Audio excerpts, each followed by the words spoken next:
ஆச்சி பாதாம் ட்ரிங்க். ஆச்சி பாதாம் ட்ரிங்க் ஒன்னு வாங்கினா ஒன்னு ஃப்ரீ. அண்ணா பல்கலைக்கழக மாணவி பாலியல் வழக்கு தொடர்பாக இருதரப்பு வழக்கறிஞர்களுடன் செய்தியாளர் சாமுவேல் நடத்திய கலந்துரையாடலை காணலாம். சில இதுக்கு ஒரு மாதம் 3 வருஷம், இப்போ 7 ஆண்டுகள் அந்த மாதிரி சொல்லி கடைசியில் முக்கியமாக பார்க்கக்கூடியது 30 ஆண்டுகள் எந்தவித தயதாட்சணையும் இன்றி 30 ஆண்டுகள் அவர் கடுங்காவல் தண்டனை அனுபவிக்கணும் அப்படின்ற மாதிரி சொல்லியிருக்கிறாங்க.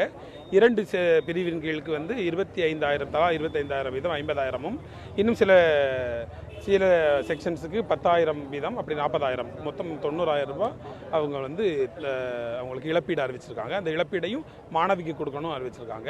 மற்றபடி டிஎல்எஸ்க்கு பரிந்துரை பண்ணியிருக்கிறாங்க. மாணவிக்கு இழப்பீடு அதிகம் எவ்வளவு கொடுக்கலாம் அப்படின்ற மாதிரி டிஎல்எஸ் முடிவு பண்ணட்டும்னு சொல்லியிருக்கிறாங்க.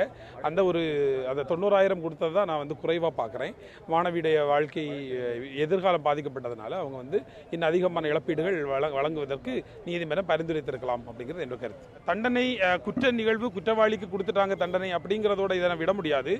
ஏன்னா இந்த குற்றம் நிகழ்ந்த பின்பு, இது கடந்து வந்த பாதையை பற்றி நீங்கள் கேட்டதுனால சொல்கிறேன். குற்றம் நிகழ்ந்த பின்பு இந்த மீடியா வெளிச்சத்துக்கு வர்றதுக்கு முன்னாடி இது நீதிமன்றத்தில் போகிறதுக்கு முன்பாக போக விடாமல் தடுத்த மாதிரி நான் மற்ற நிகழ்வுகள் பார்க்குறேன்.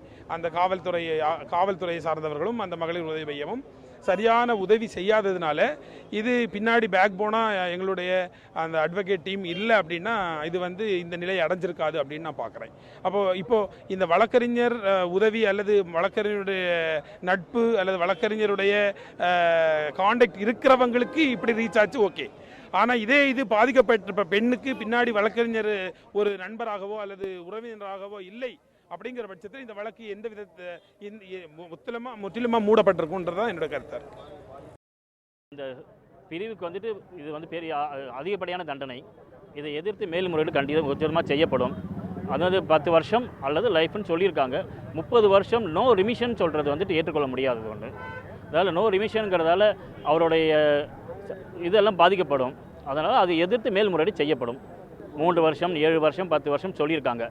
இதெல்லாம் ஏக காலத்து அனுமதிக்க வேணும்னு சொன்னதால் அதில் எது பெரிய தண்டனையோ அதுதான் வரும். அதுபடி பார்த்திங்கன்னா உங்களுக்கு 30 வருஷங்கிறது அதுக்குள்ளே இதெல்லாம் அடங்கிடும்.